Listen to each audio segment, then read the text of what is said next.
standard practice over the period is another question that we cannot get answers to because NIB doesn't speak to the media, obviously. But there's one person who has seen this report and is already doing some analysis with it. That's a political scientist that we can speak to.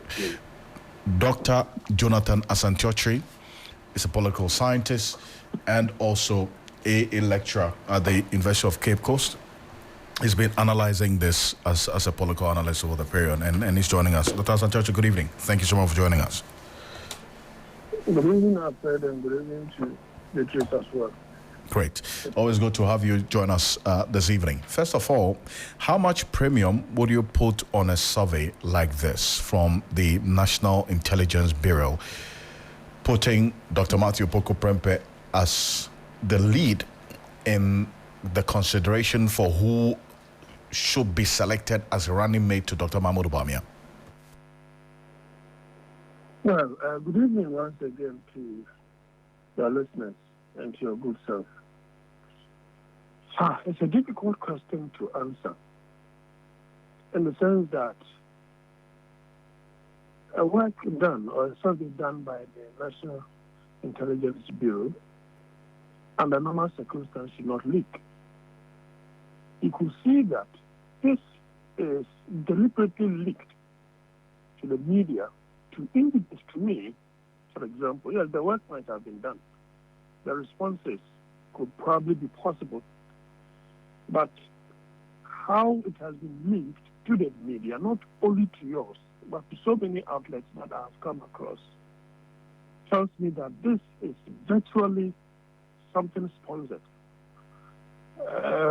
possibly by the lead candidate or advocate of the lead candidate. And so the premium I will not put on this is the fact that the gap is so ridiculously high that whoever machinated this did not think through this properly, in the sense that you cannot convince me that Dr. Napo is by far superior to the strength and presence of the former majority leader. Is by far superior to that of the current education minister, when in actual fact your sector does not present any goodwill to the party in terms of the national elections. That is the kind of premium I'll put on this particular survey. The difference is ridiculously high, and it makes the figure quite doubtful. I see. So for you... And the intent behind quite doubtful, yeah. Okay, you talk about the intent. I just want us to start from that angle, and then we'll get into the gap analysis that you point to. Why do you question the intent? I mean, if you read the opening of this report, they talk about the fact that they employed this to find out from the party members who their preferred running mate is amongst the persons who were surveyed. So what is wrong with the intent exactly? Well, that is just for the public space. The question is that, did they do anything like that for the NDC? Is it a case that the NDC must commission them to do that? Were they commissioned by the MPP to do that? Were they commissioned by the lead candidate to do that? Several questions that they will have to prefer answers to. So, what is the intent? There must be an intent behind this. What is the motivation? I see that the motivation clearly is to put someone ahead of the others whose names have been bandied about with respect to this particular portfolio. That being said, it is also to tie the hand of the flag bearer to have no option than to choose him. Apart from the fact that the flag bearer can use that as an excuse that, well, this is what the survey says, and we have to go by that, as a way of disappointing the rest and having a good alibi for them. That being said, I don't believe that figure there a truism. It is not a true reflection. You don't believe it? Because I cannot believe for once that in as much as there seems to be a grassroots support for Dr. Napo, a similar thing can be said for the Duchu. And equally same can be said about the former majority leader. I've always felt that the majority leader is by far more experienced than all of them. You need to ask yourself questions. What does Napo really bring to that ticket? Apart from the fact that the choice has been narrowed to someone of Asante stock, what does he really bring? Is it the resources, or it is a human resource capacity that he has more in terms of competency than the other names that have been bandied about? What is his level of temperament? Is he really the right person for Dr. Bawumia? That is why I'm of the view that Dr. Bawumia has unduly delayed this particular decision, because the very person probably that he has in mind is not the very person the party believes should partner him. Hence the delay. Hence there is no other explanation, because Dr. Bawumia cannot convince us that the role of the running mate is not as significant as the one who is running the race. And we know that 2016 elections, he, Dr. Bawumia, virtually won the elections for Mr. Akufo-Addo and not the other way around. So he cannot use the driver-mate analysis to downplay the effectiveness, the role of the running mate with respect to the prosecution of the agenda of the campaign. I see. So if you look at the report, it puts Dr. Matipoku Pempe 76.27%, almost 77% of the respondents saying they prefer him as a running mate, and then just about 11% saying Dr. Yadu Osei Duchum, about 3.38% say Oseche Mensah Bonsu, and then you have the chief of staff in there, which really some people did not put so much premium on, but she finds herself in there as well. Fremont Pari 3.34%, and then Joe Osei 2.27% in that order. But there's another representation which has been classified as other persons. So that is the amalgamation of all the other names apart from these five that were specifically mentioned. That's 4.57. You say that gap between Dr. Matipoku Pempe and your Dr. Osei Duchum is too wide to believe. Now that's where we want to get into. Why is the gap so much of a surprise or an issue for you? It is quite strange that MPP people who are equally citizens of this country, with the difficulties that we are facing in the energy sector, increasing the cost of production, and areas dominated by the MPP are business-driven. And you have a survey like this, and they will not factor all these variables into their decisions. It is doubtful. Very, very doubtful. Now, if we are to go to Educhum, for example, Dr. Educhum, he has seen to the implementation of the flagship program of the government, free SHS. Barring the challenges and difficulties that they are trying to cross their eyes over. If you are always touting that program as a success, that of the step as a success, then on what basis, what kind of question did you ask these respondents that you got such a wide margin? It is just unbelievable. That is why I'm saying that Dr. Napo has not gotten to a level in the party that someone can suggest to me and convince me with superior arguments that he is overwhelmingly popular with the grassroots by far more than, of course, if you look at the grassroots figures, that is where the margin really came in. But you cannot say that Dr. Duchum is not a grassroots person.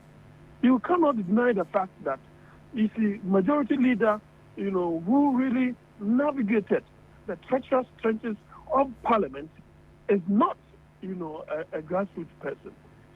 So that is where the ridiculousness comes in, if you ask me. Doc. And I was telling another, FM station, look, even if you want to steal in such a way that when you are being caught, you'll be able to run through the window. But I mean, you still in such a way that, it has become too obvious that this looks too artificial, more than scientific. Doc, from your argument, it's obvious that you do not believe that Dr. Matthew Opoku Prempeh is the right candidate for Dr. Bawumia to pick. You don't think he's the right person because if you're talking about experience and other qualities, then the other candidates like you mentioned, Oseche Mensah Bonsu and the rest, could equally qualify. But again, you also do understand that the choice is not left to Dr. Mahmoud Bawumia alone. The MPP also decides who is picked to partner Dr. Mahmoud Bawumia ahead of the December election. But let's just move the conversation forward on what this would mean for the party. Should it eventually be that Dr. Opoku Prempeh is the choice that Dr. Bawumia would have to go with? It appears to be so. It appears to be so because, barring all my arguments, if indeed this was scientifically done and questions, proper questions, were set for the respondents to give their responses, then Dr. Bawumia will have no, other alternative than to stick to that, because that would have been scientifically driven. I get the impression that he's quite resourceful. He's got the resources to back, but the temperament of the two are not aligned. If you look at the character of Dr. Bawumia and how he presents himself, I don't think that it is proper to foist on him someone of a character as unpredictable as Dr. Napo. But you see, it is a problem that the party has self-imposed, because strategically they ought not to have put in the public domain narrowing their search to the sensitivity. Even if it is strategically good, they ought to have engaged the media in such a way that all other contenders, are qualified. It was a later decision that they brought the name of the gun lady, and other persons into the fray. That is very late, because we know that based upon what Joe Wise himself said, they had narrowed the search to the Ashanti region. So if you are pitching the strength of all these, against Dr. Napo, well, it appears that the grassroots are rooting out for him. But they shouldn't also forget that the avowed support that Dr. Bawumia has been receiving from the regional chairman also ought to be considered, because there is that huge ego clash between the regional chairman and that of Dr. Napo. And so maybe the party will have to work out on this and ensure that there is not that ego clash. But I wonder if the enmity between the two could easily be ironed out for Dr. Bawumia to be able to choose him. You haven't answered the bit about what that will mean for the party, except the personality traits or character traits you talk about. You foresee a disaster ahead of us, like the Rollins Sakar thing that we saw? Your question basically is what exactly is the question? What I'm asking you're saying that you're not sure that these personalities, they'll be able to work together. There could be clashes. And I was only asking whether you're asking a question that probably would show what we saw earlier when Rollins went with Akar. Certainly. If I were Dr. Bawumia, and you see, when you speak to an MPP person, asking him, what do you think about the coming elections? He says 50-50. Now, a party in government saying 50-50, it means that he knows he's likely to lose. Now, Dr. Bawumia should be much more worried about who he picks as his running mate. That is, it shouldn't be someone who will want to usurp his authority when the party loses and goes into opposition. Because you need to be careful.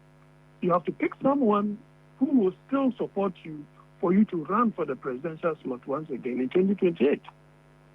But picking Dr. Napo, for example, with all his unpredictability, and the fact that the dynamics, of the elections could change going forward, there's a possibility that he may even want to be the presidential, the flag bearer of the party. Kennedy Agyapong is also lacking in the trenches.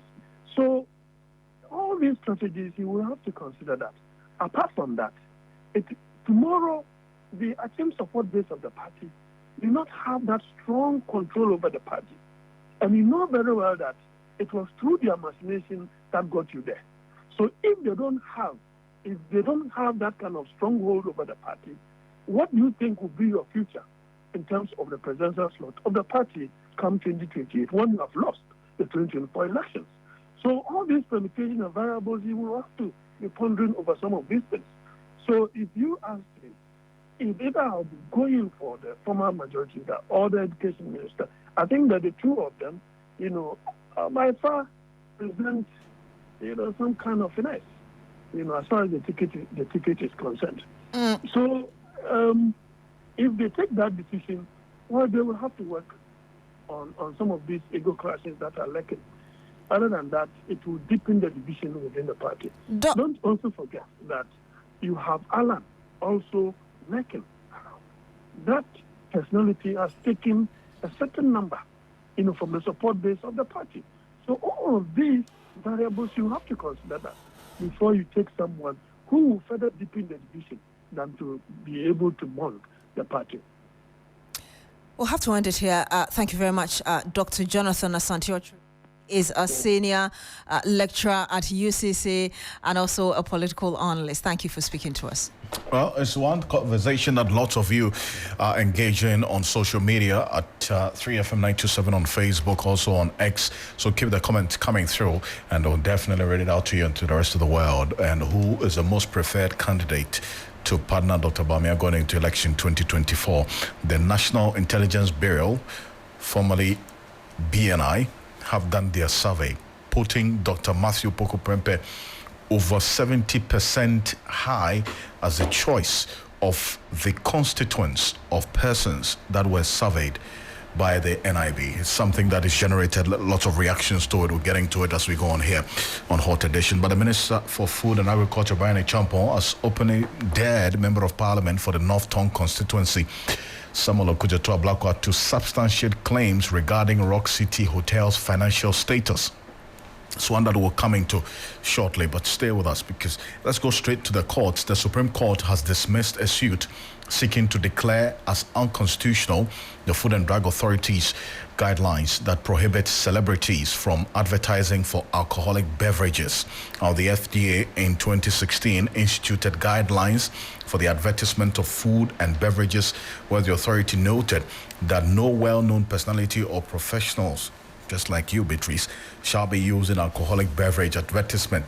The private citizen, Mark Darlington Osai, who is the manager of musicians Reggie and Boli, went to court to challenge the directive, contending that it is discriminatory and unconstitutional.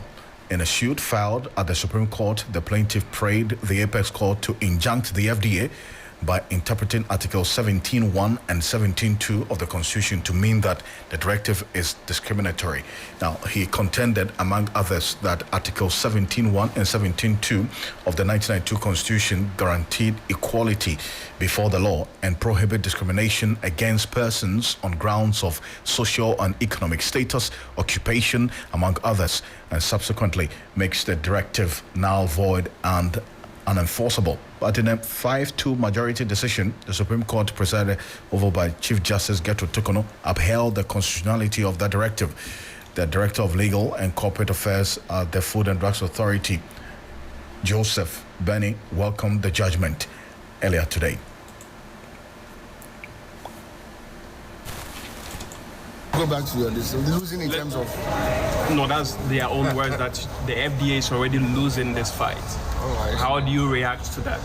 I think the Supreme Court spoke, and I don't see that as a loss. I don't know who lost in that, but I think it's in the interest of public health and safety that some of these things are done. Maybe we have nothing against anybody, nothing against any celebrity, nothing against any well-known personality. That is how it is couched. It is just in the interest of public health and safety. We have a large population of people who look up to these celebrities or well-known personalities. They follow whatever they do. They imitate what they do. We know what alcohol can do to health. And it is our prayer that all of us will agree to protect this large population that we have against the dangers of alcohol. That is all we are asking for. You can, our friends can advertise or endorse any product, but just let's take this alcohol out of it. Look at this from other countries, and we know what is happening to the youth who are hooked on alcohol. And it is not just the alcohol. The most painful aspect of that is that they use the alcohol as a vehicle and lace it with other things. So you think it is even just alcohol, but it is laced with other serious products that are destroying human lives. And that is where angle every is coming from. Mr. Brennan, protect our population. The police, what? There you have it there. Ofori-Agyapong is a representative of the plaintiff, and he had this to say earlier today after the court ruling. Of this decision? No, like I said, the outcome was not to win or lose. The outcome was to have a better interpretation of what we can do and what we cannot do. And in this case, we still don't know what we cannot do or what we can do. So we'll definitely still go to FD and talk it out and see if we can have a better structure of what should be done or what can be done, what cannot be done. I mean, personally, if there was a commercial advertising or advocating for kids to drink, that would not be good, or seeing it in a certain way. But if we can have any other means where we can safely work with the brands without really getting to the kids, that's also fine. So we can definitely sit down with the FDA and see how that can be done. We've had moments where some of these celebrities complain about the fact that it's actually impacting or affecting the kind of businesses they do and all that. With this outcome, what do we see the lines from? With this outcome, hopefully they actually also join the advocacy, because it's like we complain and we don't do much about it. So hopefully this is something that we all want to have a positive outcome from it. So everybody should basically come together and join hands, and let's see how best we can move about and move around this. Yeah. Well, that's Ofori-Agyapong. He is the representative of the plaintiff speaking there. Let's stay a bit further on this matter. And Maurice Ampal is private legal practitioner and has been following this case quite closely. He's joining us on the telephone for a quick conversation. Counsel, good evening. Thank you so much for joining us here on Hot Edition. Good evening. It has been a long time. It has been indeed, and it's good to have you join us.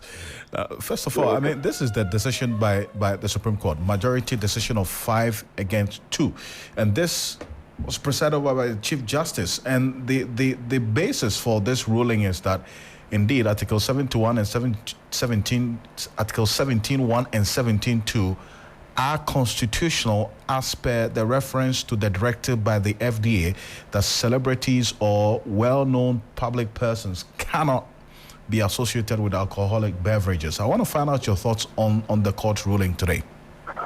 Superb. I'm so excited because some of us looking at the suit, it was dead on arrival.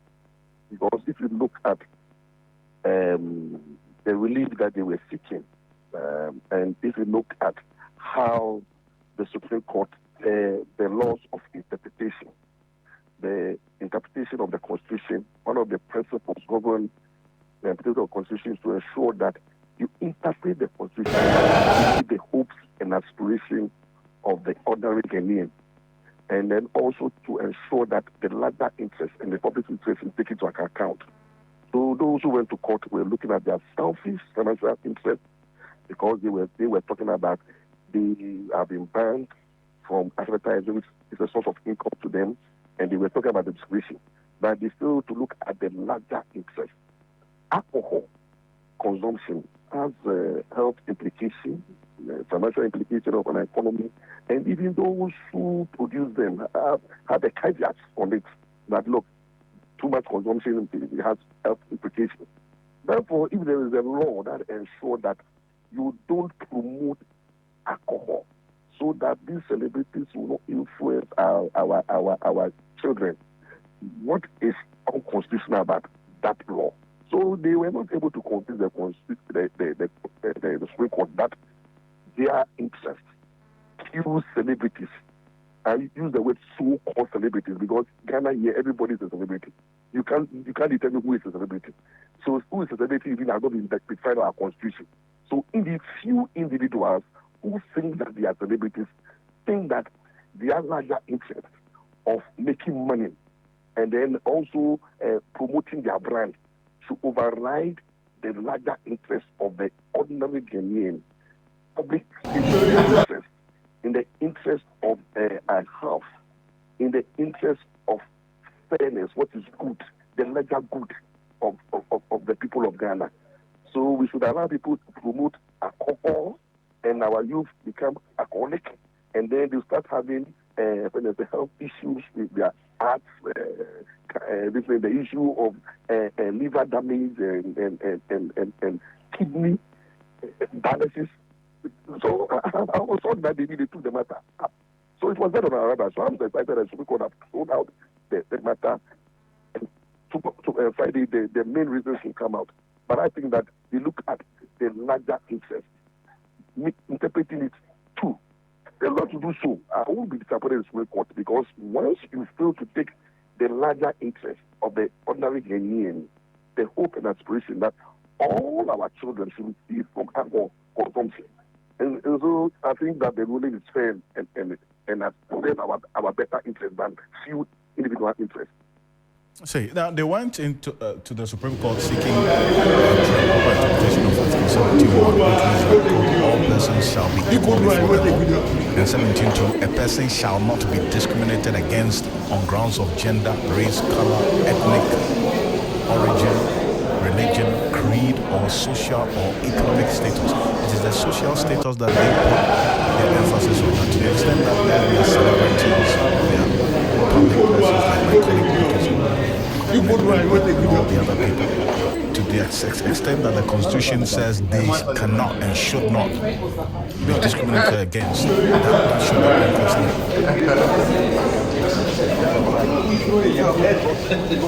considered. It's subject to the rights of the public interest, national security, public safety, and then the interest of ordinary Ghanaians to ensure that we protect our young ones from being influenced into taking alcohol. So they were looking at individual interest versus the public interest. And so what they were looking at is selfishness. We should be allowed because we are celebrities. Our status, and who gave them that? Who gave them that status? The Constitution has not even defined who is a celebrity. So that's the first problem. Who is a celebrity has not been defined in the Constitution. And there is no law that defines who a celebrity is. It's an assumption. You all sit down and then when somebody appears on television one day, because the person is popular, is celebrity. So we first place, who is a celebrity? We don't know them. So who are we disputing against? A few people who claim, think self-styled celebrity went to court. Because who is a celebrity has not been defined in the Constitution or any law in Ghana. So these are few individuals who claim to be celebrities, go out there and see that because their financial interest is that given us opportunity for us to sell our brand and then promote alcoholism, because we have a deal from these alcohol producing companies. They will give us money and then we promote alcohol. And the Supreme Court is saying that, listen to me, our right to not to be discriminated, our right to earn income is subject to the larger interest. And so we don't have exclusive rights. There's nothing like right without limitations. The Constitution limits those rights. So in interpreting the provisions, the Supreme Court was supposed to take into consideration our hope and aspiration. And that is what I said, that given the circumstances, what are Ghanaians looking out for? We want to see children who are disciplined, our students in the school, the various institutions from the university to this thing should be protected from drinking and taking alcohol and hard drugs. Even when we are even with these laws and trying to protect them, they are into it already. Our students and children are into alcohol and abusing it already. Then we have people like we should allow celebrities like Sarkodie, Tatawale, and Co to come and say that, oh, alcohol is good, enjoy it, and then they will go and take money. And after they take the money, the advertising company takes money, those who produce alcohol takes money, then the larger population is affected. With youth who are taking drugs, damaging their liver and then their kidney, then it goes back to the health authority. Then government has to put money for dialysis, my friend. We are not ready for those kind of rights. Well, the Supreme Court has ruled. Counsel, appreciate your time. Thank you so much. Thank you, Alfred. God bless you too. Bless you too. That's Maurice Ampao, a private legal practitioner there. Let's bring in some more. And Minister for Food and Agriculture, Agyapong, has openly dared Member of Parliament for North Tongue, Samuel Okudzeto-Ablakwa, to substantiate claims regarding Rock City Hotel's financial status. Now, the confrontation arose following allegations by Ablakwa. The document intercepted from the Ghana Revenue Authority indicates that Rock City Hotel Limited, a company owned by the Agric Minister and MP for Abetifi, is running at a loss and hence unfit to buy the lucrative and profit-making SNIT hotels. Agyapong categorically denied these assertions, dismissing them as baseless and without merit. The minister spoke to Nana Yabrefo, a host of New FM's Yen Semper. Honorable, you say Rock City Airwalker. You are making losses, and now there was a demonstration that you are making losses, and that Labadi should rather rescue you and not Rock City rescuing Labadi. Well, first of all, Ubia Organa Hanim say Rock City, I mean, San Wejuma. Minister, MP. Yes. Auntie, I know, but Rock City, the minimum say, Omomoka. Ubia any who bet in account, baby, I say Rock City. You are not making losses. Well, me who could you turn in some Yes. I was studio Maha, when you could you to Shebata career, Kemna Rock City is making losses, were intercepted documents from GI or intercepted document Bia. The hockey can nine pro from GRA. Me say na ya. Serial number. Me say nini na. Osesa pombi and signing off. Mimi aba. Bibia ni wa okuje to kan was asem no mu anaye no kre. Entron kwanu try. In the first place, Rock City. Mama so as one ten ma check or GRA. Say omo file on 2023 taxes. I was almost filing by June ending. Into omo nyam file. Into could to intercepted document there or GRA. Rock City focus on 209 GRA no mark of filing taxes. I'm filing the end of the month. Into your document in a way. On your document in GRA be beer said no a contumpo bosremuka in pro. Nothing at all. There's nothing. In Nieman 2022, no losses. Me see, 2022 Rock City they did not make losses. But he was categorical. With 2023. So what intercepted documents. Yes. Emma serial number, yes. Emma file number, Emma the person who signed off some. Me see, GRA, Rock City has not even filed their 2023 taxes. It's due June ending. Into Nyawahi. I am trying one and I and then me Jinahan and I'm daring you. I'm daring him. You heard the Minister for Agriculture, Agyapong, speaking in Chi to Nana Yabrefo, in summary, saying that Okudzeto-Ablakwa, the MP for North Tongue, and his claims about him are untrue, that his company, that's the Rock City Hotel, is making losses. And as you just heard him there before that sound ended, he's daring him to produce any document from the GRA that proves that his hotel is making losses.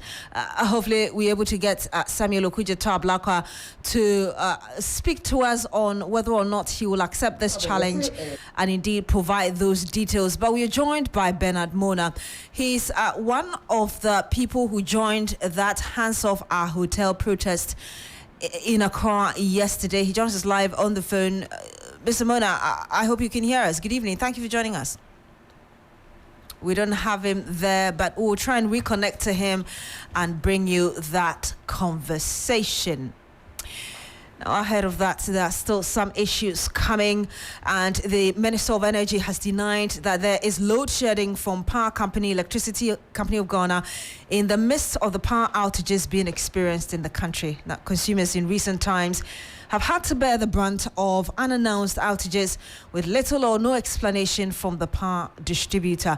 Listen to Matthew Opoku Prempeh, the Energy Minister, explaining why he knows there's no load shedding. If the Electricity Company of Ghana, ECG, have been load shedding power in the last couple of weeks, hence the power outage experienced by many consumers across the country. If the answer is no, why the power outage then? We are pleased to provide the following response to the urgent question. No,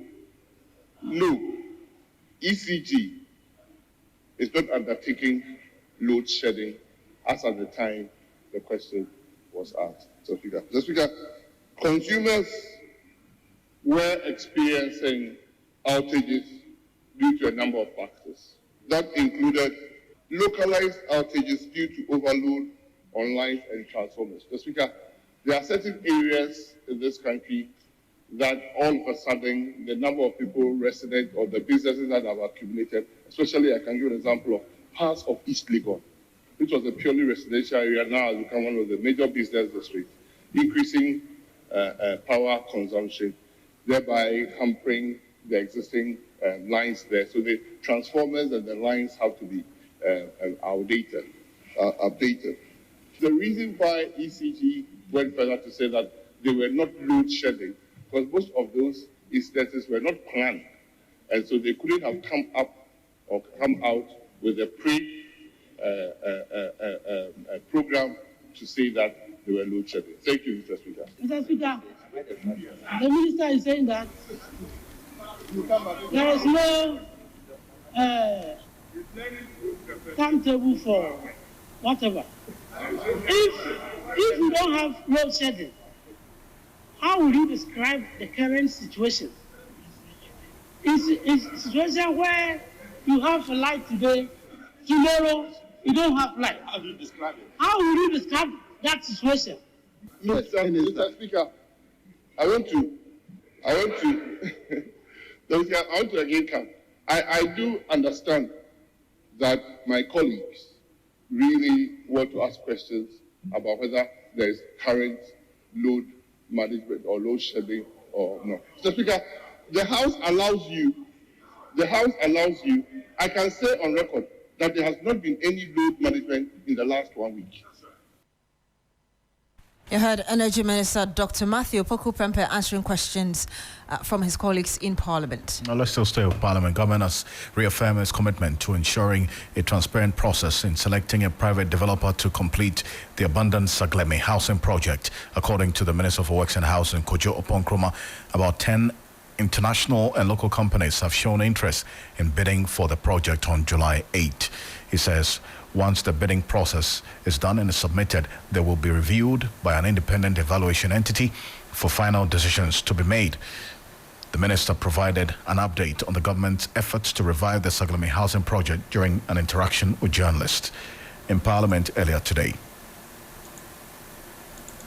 The government of Ghana is a continuum. There are different administrations, Kufuor administration, Mills administration, Mahama, but there's one government of Ghana. The government of Ghana is going through an open, transparent process to get a developer to complete the Saglemi site. We are clear in our minds that we are doing everything above board and in accordance with law. We're expectant that whoever is putting in a bid is also going to do same, and in the end, it should be able to stand the scrutiny of time. We have committed that every single bid that we are receiving, eventually, we will publish every single bid. We will also publish the evaluation report so that you see for yourselves how the various bids were evaluated. We will publish the decision document and we will publish the final contract. So everything is going to be done, is being done above board. And so everybody can have confidence that it will stand the test of time. And that's Agyapong there. We'll see how things play out. And this is one that July 8, he posted a date. is the date to watch in this Saglemi housing project and matters arising. Now, convener for the Media Coalition Against Illegal Mining, Dr. Kenneth Ashigbe, is decrying the lack of political commitment to fighting galamsey as 100 hectares of land is destroyed by illegal miners in the Jomro district of the Western region. Listen to what he told journalists earlier today.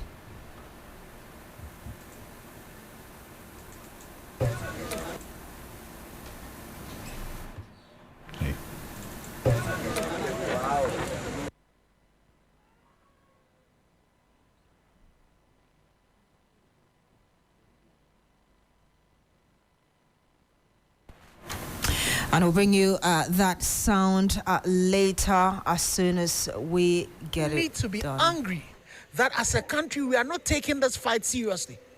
It is difficult to fathom that we have written to the IGP severally further reminders on the need to be angry that as a country we are not taking this fight seriously. You're still here on Hot Edition on 3FM 92.7. Now, the Attorney General has come under fire from minority MPs for failing to be present in Parliament at the consideration of the Ghana Industrial Property Office Bill 2023. An angry minority member says they will not allow any work on the bill if the AG will not be present for a bill in his own name. 23, page 21. Yes. Ghana Industrial Property Office Bill 2023 at the consideration stage. We have a very fundamental issue with this. This bill is from the Attorney General's department. The Attorney General is not here. The deputies are not here. We will not be able to support or continue to make this until the Attorney General himself turns up here. The minister must be here to be able to take this one. We can do anything, but yes. It's unfortunate.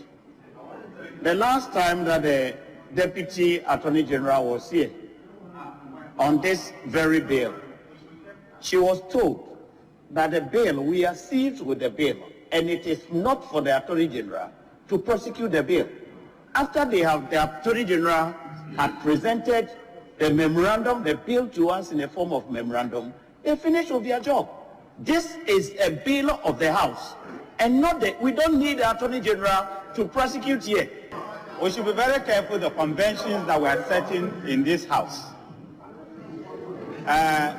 It is helpful if a minister like the Attorney General is here to help in going through the bill. But if we make it mandatory that he must always be here, we will be ceding the work of Parliament to the executive. The picture outside there is not the best. It is not good for our image, as if we are joking here. And if the government doesn't have any business for us to do, then we should adjourn Senator so that we go home and continue. Because as I speak to you, most of our colleagues are following the Vice President left, right, and center. We also have to go and campaign. We cannot be here doing government business while they go out there and campaign. We also want to follow our flag bearers. Thank you. Because what he said should be expunged from the record. You can't say that colleagues are following the Vice President. Why? But your running mate is also campaigning. You want the Vice President to sit at home. Your running mate is campaigning. What is wrong if our running mate is campaigning? What is this? What is this? That should be expunged. No, why can you say that? Look at you. Look around you. You don't even have your people around. We have issues of quarrel. We have issues of the minister not being here. And instead of basically addressing this matter in a way, you are trying to challenge members here. Please, you want us to play by the rules? Honourable Speaker, the Attorney General is not here. He has two deputy ministers. They are also not here. And what we are saying is that he needs to be here for us to take this very important bill. That's all it is. Well, so that's the debate in Parliament on this matter. Now it's 10 minutes to the top of the hour. 6 p.m. here on Hot Edition on 3FM 92.7. We're live on Kesmi 107.1 in Tamale and beyond. We're also live on W 93.5 in Wa and beyond. Your thoughts, views, comments, and opinions are welcome at 3FM 927. Share your thoughts with us. Read out to you and to the rest of the world. Let's go through some stories coming through from the Interior Ministry. there is a decision to renew a curfew. The Ministry of Interior has renewed the curfew imposed on the Boko municipality in the Upper East region and Bumpunugu Township and its environs in the Northeast region. According to the ministry, the curfew will now be in effect from 8 p.m. to 5 a.m. starting Tuesday, June 18, that's yesterday. The Ministry for the Interior has, by executive instrument, renewed that curfew hours imposed on these areas: Boko municipality in the Upper East region and then Bumpunugu Township and its environs in the Northeast region. That's according to the press release we had. The ministry urged chiefs, opinion leaders, the youth and all residents of the two areas to exercise restraint in the face of ongoing challenges and to use non-violent means to work towards ensuring peace in the area. The statement further declared a total ban on all persons in the aforementioned communities and its surrounding areas from carrying arms, ammunition or any offensive weapons. That is the details of the statement from the Ministry of the Interior. We'll be back shortly after this quick break. We're getting to the business news here on Hot Edition on 3FM 92.7. If given the chance, would you want to know? Would you want to know your child's true paternity or maternity? Are you willing to risk knowing a truth that could change everything? Who's the real dad or mum? Are you? On 3 Lounge on 3FM 92.7 this June, it's time to uncover the real truth. The biggest reveal is underway. Don't guess it. Test it. Are you willing to find out if you're the real dad or mum on 3 Lounge? Send us a text to the WhatsApp number 0532 300 927 to confirm participation and join us live on 3 Lounge on 92.7 3FM for the big reveal from 10 a.m. to 12 p.m. every day live on radio. Do you have doubts? Let's clear them together on 3 Lounge with AJ.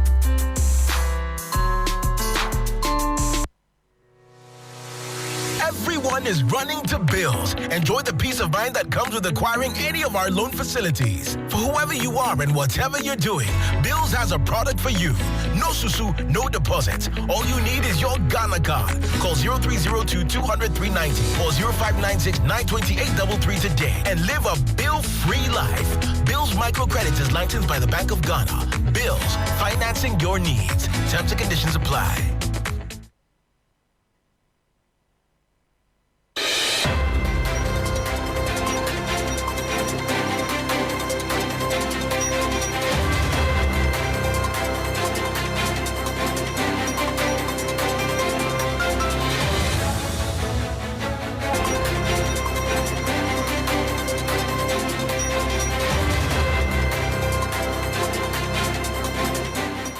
Hello there, good evening and welcome to the business segment on Hot Edition. Coming up tonight, latest data from the Ghana Statistical Service reveals 7.3 million Ghanaians are multidimensionally poor. We'll bring you the details shortly. I am Michael Lubudu. Please stay tuned.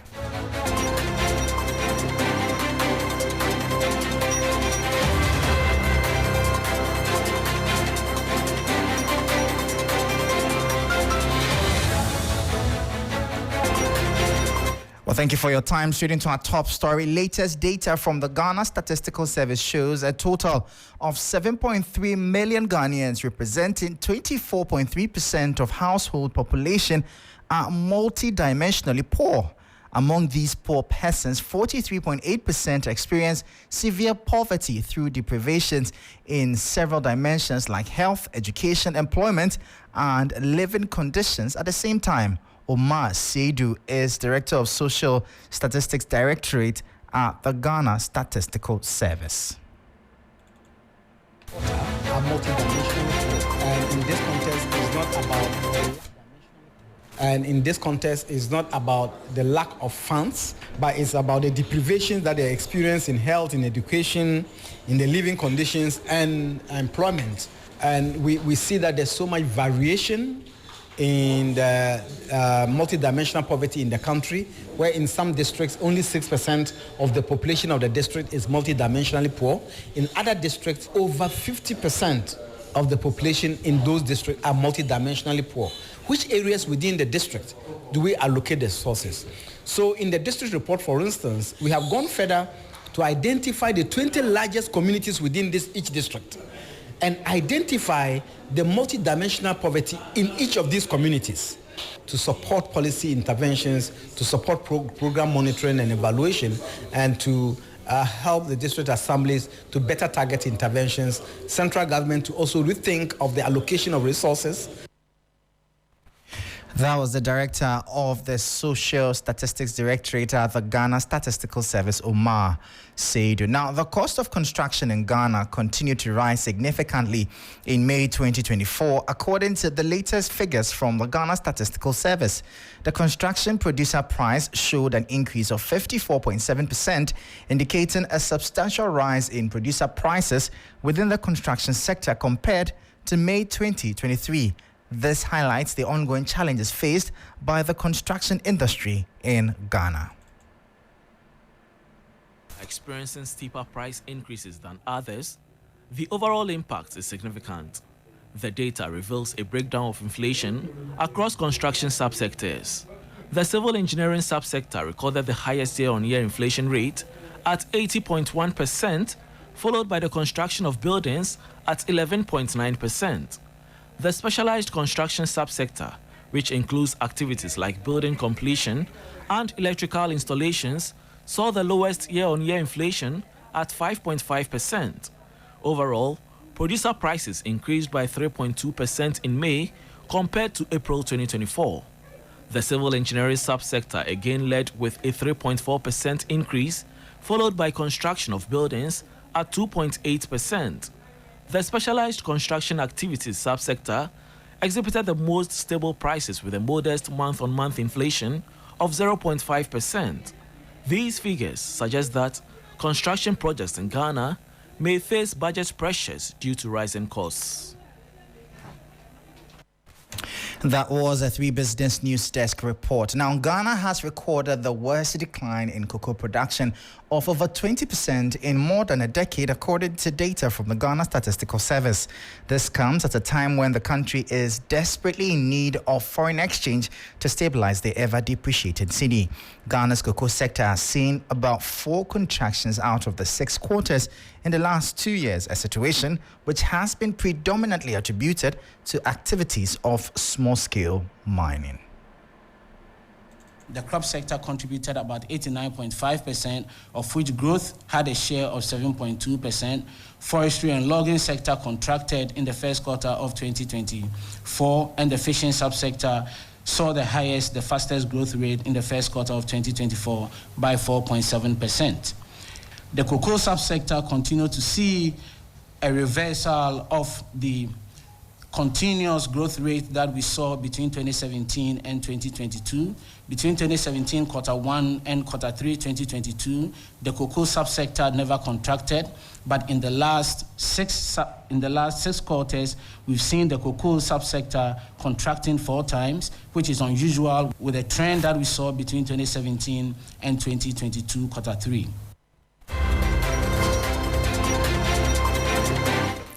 Well, you heard the voice of Professor Samuel Kobnainim. He's the government statistician, bringing an end to the business segment here on Hot Edition. For more business stories, please check out our website. It's 3news.com/business.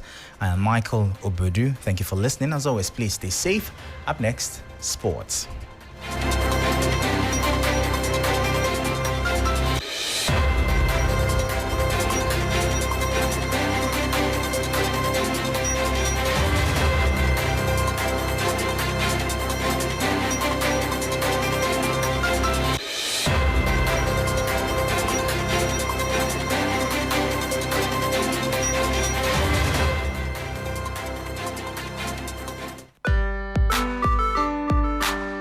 If given the chance, would you want to know? Would you want to know your child's true paternity or maternity? Are you willing to risk knowing a truth that could change everything? Who's the real dad or mum? Are you? On 3 Lounge on 3FM 92.7 this June, it's time to uncover the real truth. The biggest reveal is underway. Don't guess it. Test it. Are you willing to find out if you're the real dad or mom on 3 Lounge? Send us a text, the WhatsApp number 0532 300 927 to confirm participation and join us live on 3 Lounge on 92.73 FM for the big reveal from 10 a.m. to 12 p.m. every day live on radio. Do you have doubts? Let's clear them together on 3 Lounge with AJ.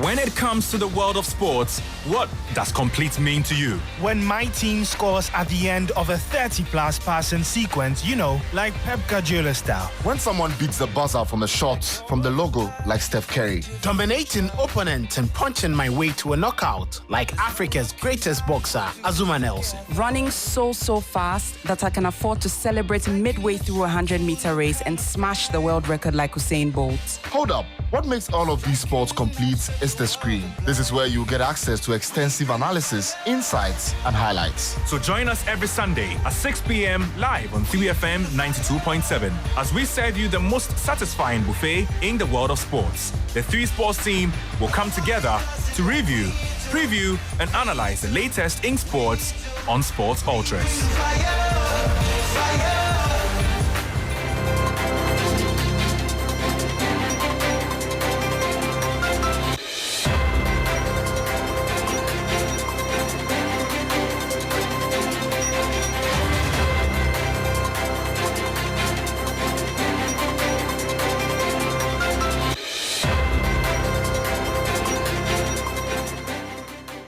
Hello, good evening, and welcome to the sports segment here on Hot Edition on 3FM 92.7. My name is Ori Kwampofo, and it's time for some sports. Asante Kotoko have announced the departure of 7 more players on mutual consent following the closure of the 2023-2024 season. Now, this brings the total number to 18 for the players who have parted ways with the Porcupine Warriors after the club earlier released 11 other players on Tuesday. And the 7 new players who are announced on Wednesday are Samoa, Nana Benyi Amwa, Isaku Fiseni, Rocky Dwamena, Richmond Opoku, Julius Oforizigi, and then Shadrach Ado. Kotoko finished 6th after a very challenging season, including a 7-match winless streak, leading to a crucial meeting with the owner, Otumfuo Osei-Tutu II. We're bringing you more details on this story as we get you reactions, and you can get that on our social media handles. But let's move to Europe, where Germany have become the first side to reach the round of 16 stage of the ongoing Euros after beating Hungary by 2-0. A first half goal from Jamal Musiala and a second half strike from Ilkay Gundogan was enough to ensure that Nagelsmann's men become the first side to reach a round of 16. They have 6 points after beating Scotland by 5-1 in their opening fixture. There's other games later tonight as Scotland would be in action needing a win against Switzerland themselves. Now, their head coach Steve Clarke says that he wants the team to have a good foothold in the game against Switzerland. I think it's always important for players to keep their emotions in check, to understand what we need to get from the game, to understand how we have to approach the game. We didn't start very well at all in Germany, so after 7 minutes we're chasing the game. After 20 minutes it's looking like a long night. So we have to make sure we start well, do better, and make sure we get a good foothold in the game right from the start.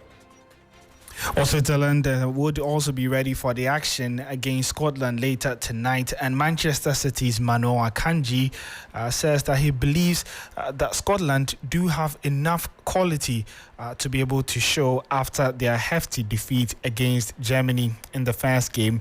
However, the Manchester City defender is still optimistic that his side can also book qualification to the next round. They lost the first game, and I didn't think they showed the best performance. They also played the half time, 1 man down. So yeah, they want to show everyone that they're a better team like this. They played a great qualification, and we're prepared for that. Or we're trying to do our best, and it's their chance to go into the next round. So they for sure come to get the 3 points, but that's our goal as well. And we have to be ready from the start because we know that they can play a lot better than they did in their first games. So that was Manoa Akanji, and Scotland versus Switzerland is in just about 15 minutes time. That game is at 7 p.m. and you can get updates of that on our social media handles at 3SportsGH. But before we go, England will be in action tomorrow in the Euros when they do face Denmark in their second group game. Now, former Three Lions coach Roy Hodgson believes that his former team has all it takes to go all the way in the tournament, which is being hosted by Germany. Hodgson says that he's quite confident England can do all at the tournament given the quality of squad that they do have.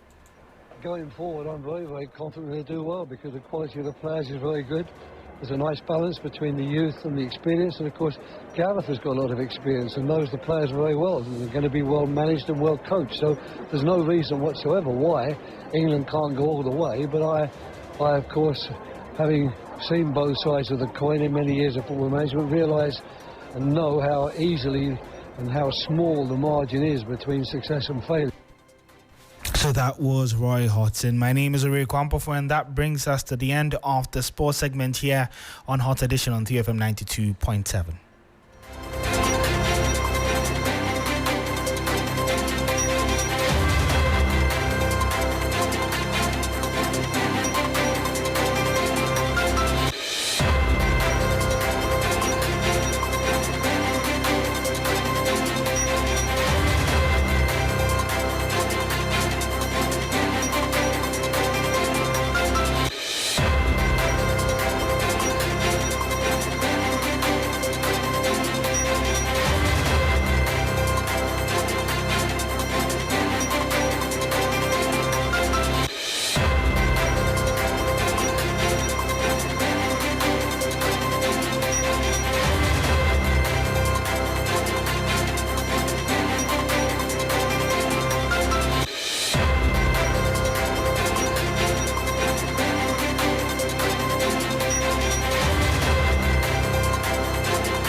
And the winner is John Hughes. Hi, my name is Johnny Hughes, your community rights advocate, and I'm still on the quest to bring smiles into your communities with Community Connect on 3FM 92.7. Join me this and every Friday morning at 9 a.m. right here on 3FM, and together we will solve the problems bothering your communities. I know your program is a program that always get a result. Myself, I'm a witness to that. What can we do to help your community today in terms of education, health, sanitation, security, and all the issues in between from your community's perspective? Tune in to Community Connect every Friday morning at 9 a.m. as we get interactive live on radio and on Twitter at 3FM 927 and on Facebook at 3FM 92.7. Community Connect, helping solve your community problems.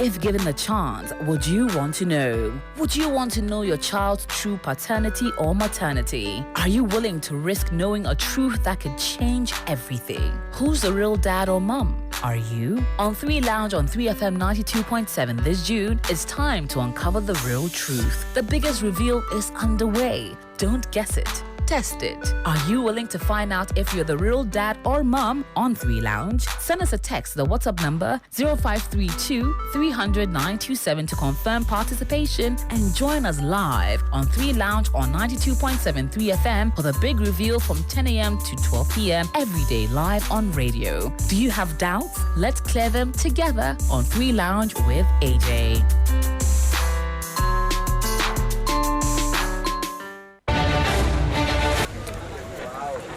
He said it was a surprise, but I got to know it was happening. Again, today is my 64th birthday. I want to appeal to all the supporters that, last week I went with the Vice President to Ashanti region. And it didn't go well with some of you. Let me apologize for not informing you before I went there. Thank you, Honorable. I want all the party faithfuls to know that I have not resigned from the party. Yes. I am not going independent. I'm still an MPP member.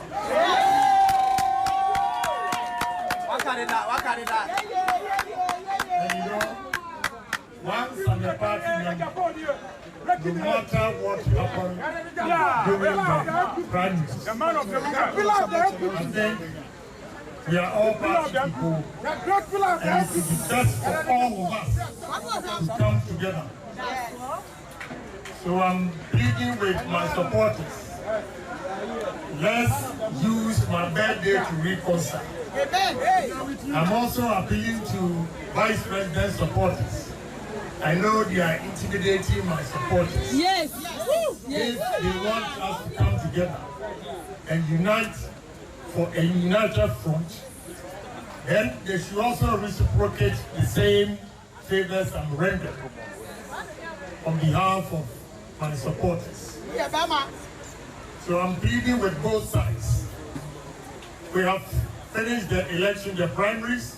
The Vice President has won, and therefore there is no Agyapong supporters, no Vice President supporters.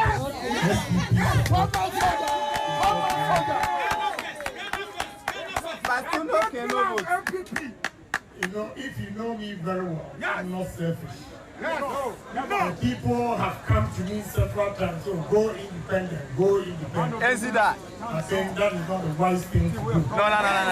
Future president. Therefore, I have refused You become president. You will become a president. So I'm pleading with the future president. And MPP party We are with you. supporters, No vote. like everywhere, that with united front, we can win the election in 2024. I won't vote. I'm glad the national chairman is here. I know he's listening attentively and he will report. Yes. We need But let's come together and win 2024. So the reconciliation starts from my birthday. But we all forget whatever went wrong. It's still painful. So that victory. It's still painful. If you believe in Ghana, as I always say, that Ghana first. And you heard the MP for Asin Central, Kennedy Ohene Agyapong.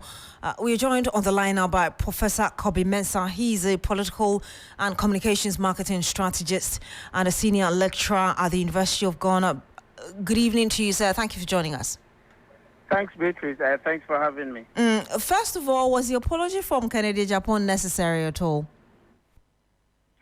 Well, I think that it has a deeper implication. Remember that in political communication, your word is your bond. Whatever you say is performative. You believe what you say, every point of it, on the campaign. Now, you had made people to understand that perhaps, who had been selected as the flag bearer of the MPP was not suitable. You had actually said so many things. People have believed you. They have actually ditched perhaps, certain, positions that they had and followed you, only to be seen to join in such a person who you have described in many ways as unsuitable. You've used quite a lot of, unsavory remarks, regarding that person. And so certainly, a lot of people will feel peeved, they'll feel betrayed, they'll feel deceived. And so he definitely needed to apologize. And I think that he must actually go beyond that apology to explain, in his belief, why the U-turn has this individual changed from the descriptions that he gave, does he now offer hope when you said that there was no way he was going to actually win the election? So beyond the apology, I think he has to come clean with some kind of compelling, some kind of convincing, persuasive, positions, to appease people that he had previously convinced that they couldn't actually follow the flag bearer of the MPP. Your communications person, how would you describe how he delivered this very message? Do you think it was put right for people who were angry with him to accept it that easily, beyond, what you're saying, which we'll go into? I think the setting was wrong. If you are referring to his birthday, kind of meeting, you had rallied people. People had actually, sacrificed a lot of things that they could have actually done. You rallied them, gave them some belief. The least you can do is to have a certain strategic approach in communicating your decisions. You didn't do that. And then, of course, in rendering apology, I think that he could have actually done it much more strategic way, convene a meeting amongst some key personalities, especially the figurehead in your following. Remember, the following that he has is actually a coalition between his supporters and that of other candidates who actually dropped out, who didn't want to leave the MPP necessarily. So you need to call for a certain strategic meeting. Georgia, ask them their basis, ask them their positions, what would make them come around, what would make them not come around, what do they think should be given in terms of maybe negotiations, etc. Is that a certain policy positions that they expect a certain commitment from the flag bearer? That kind of conversation would be much better than just having an apology at your birthday where people couldn't actually ask very sensitive questions, very tough questions, couldn't actually put forward their reservations, etc. But that's what he chose to do, if that's the one that you are referring to. I think that was not strategic enough. So he needs to have a certain well-grounded approach in dealing with it. Otherwise, his image in terms of leadership, I think, is actually impacted. Nobody would actually believe him. You've just answered one part of the question, and you mentioned the settings being wrong. But I was asking about the content of what he delivered. Do I get the understanding, based on what you're saying, that because the settings was wrong, perhaps it could even override whatever it is he said to them? Obviously. It goes beyond, what he's actually saying in terms of the content that you're talking about. Don't forget, this was a very heated competition, one that you hear a lot of people say quite very strong things, on TV and radio. They believed in it. And you were actually, so to speak, a signature, a poster boy, so to speak, on that resentment, people who resented the establishment. You were the poster boy when Alan and Co. had dropped out. So there were quite strong emotions behind, this particular competition. You can't wash it away with just a certain apology, at a birthday party. The content has to be much more strategic than that. And of course, you've explained what you mean by going beyond and explaining to the people why he's done a U-turn, as it were. But to what extent will this help unite the party at this critical moment? To me, I think the party is still broken. You still have major stakeholders who are not actually on board. Obviously, Alan had actually jumped the ship. You had Boache Jaku, who doesn't seem to be enthused about what is happening. Quite a lot of stakeholders are actually out of the show. We're still struggling to actually name a running mate, which means that you have contentions in terms of who they think is fitting for the seat. And don't forget, quite a lot of interest. And of course, once you select one, there are going to be people who are disappointed. Quite a lot of cracks in the party so far. So I don't think that, they can mend it easily like that with the kind of antics that they are putting forward.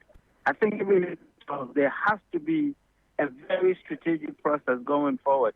And then, of course, that could perhaps, even out, some kind of anger among some people. But I don't see it happening, ASAP. I think that it might take a gradual step. We're going to even see much more tougher, positions, especially when it comes to the selection of the running mate. a lot of people are looking forward to. Some people have had their hopes. Their hopes are going to be dashed. That's going to even give a lot of cracks in the party actually going forward. I'm glad you talk about the running mate issue because today we saw a survey from the National Intelligence Bureau giving the indication that actually people in the party, the delegate, want Bawumia to be, want Dr. Matthew Opoku-Prempeh to be the running mate to Dr. Mahamudu Bawumia. I suppose it's a consensus. I think that it's not rocket science. Most people, if you look at the options on the table, I have always said that the options that MPP have presented lately had been very weak. But if you look at the options on the table currently, of course, Dr. Matthew Opoku-Prempeh seems to be, the in pole position, and no doubt about it.